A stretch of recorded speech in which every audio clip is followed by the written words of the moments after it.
begin starting with the types of reproduction. What are the different types of reproduction? Asexual reproduction and sexual reproduction. So what are the difference between sexual reproduction and asexual reproduction? Let's talk about the 5 kingdom classification given by Whitaker: Monera, Protista, Fungi, Plantae and Animae. These examples which I am going to explain you are in the general context, lines in the general context which are written in your textbook, which are very oftenly very difficult to understand for the students. Now Monera, when we are talking about the lower organisms, lower kingdoms, for example Monera, we usually found asexual reproduction in those organisms, and sexual reproduction is found in very less amount. Though it may be an exceptionally found, but it will be in less amount in less number of organisms. When we are talking about Protista, in comparison to the asexual reproduction and sexual reproduction, say asexual reproduction is found in the highest rate as comparison to the sexual reproduction. When we are talking about the fungi, both asexual and sexual reproduction exist in fungi.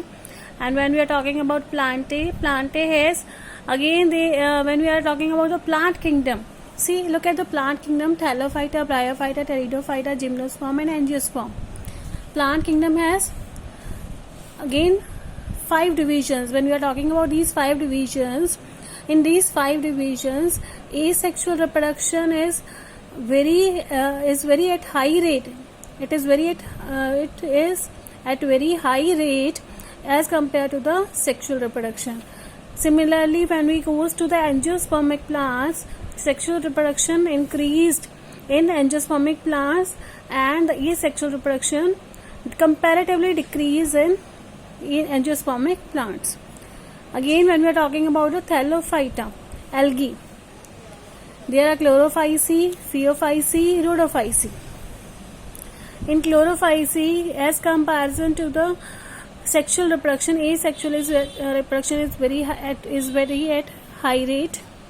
When we are talking about the Phaeophyceae, both asexual and sexual reproduction are at the equal rate. When we are talking about the Rhodophyceae, sexual reproduction is at very high rate in comparison to the asexual reproduction.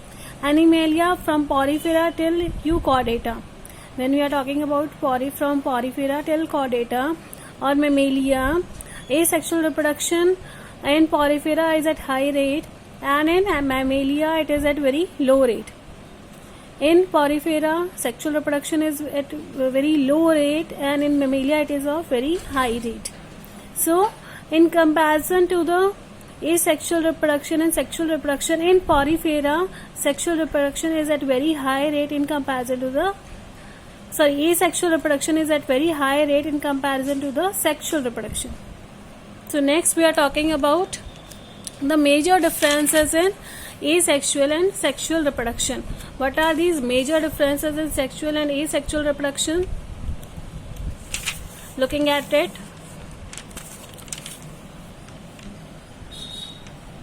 asexual reproduction, gamete formation is present or it can be absent.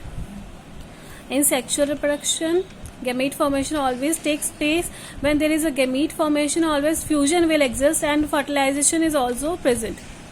When we are talking about gamete formation is taking place in asexual reproduction, when it is taking place in asexual reproduction, it might take place in asexual reproduction, and where it takes place in particular organism, it might lead to the fusion and also it will lead to the fertilization.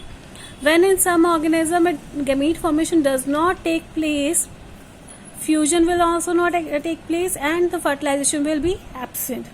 So in asexual reproduction, gamete formation can take place and it can be absent.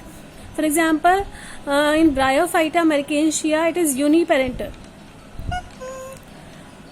Second, simple and fast. The asexual reproduction is very simple and fast, and sexual reproduction, it is complex, elaborate and slow. Mitosis only takes place in asexual reproduction. mitosis and majorly meiosis takes place in asexual reproduction. The variation, the particular individual is different from the other individual is due to meiosis. This variation occurs due to meiosis. Variations are absent. Offsprings are morphologically and genetically identical to its parent.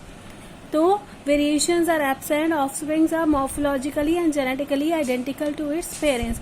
For example, if we take a sugarcane field, in sugarcane field, though all the plants are of sugarcane, still there is a variation present due to environmental factors.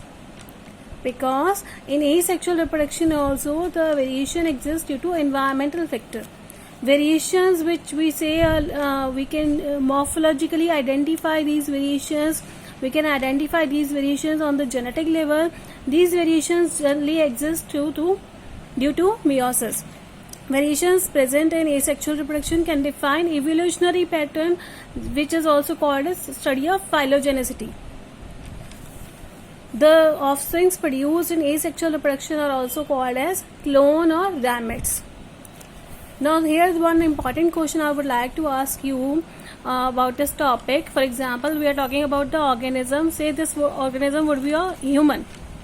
In human, there is an epithelial cell, which is the our skin is made up of epithelial cell. We have nerve cell, heart cells, spermatogonia, germ cells, dead cells are present in our hairs and nails. So the question is how many number of chromosomes are present in all these cells? Again, I am repeating the question. Organisms, we have to talk about a single organism. We are talking about humans. In humans, we have different type of cells: epithelial cell, nerve cell, heart cells, spermatogonia, germ cells, dead cells, hair, nails. Now the question is how many number of chromosomes are present in these different type of cells. You have to make a table and write the number of chromosomes present in these different type of cells.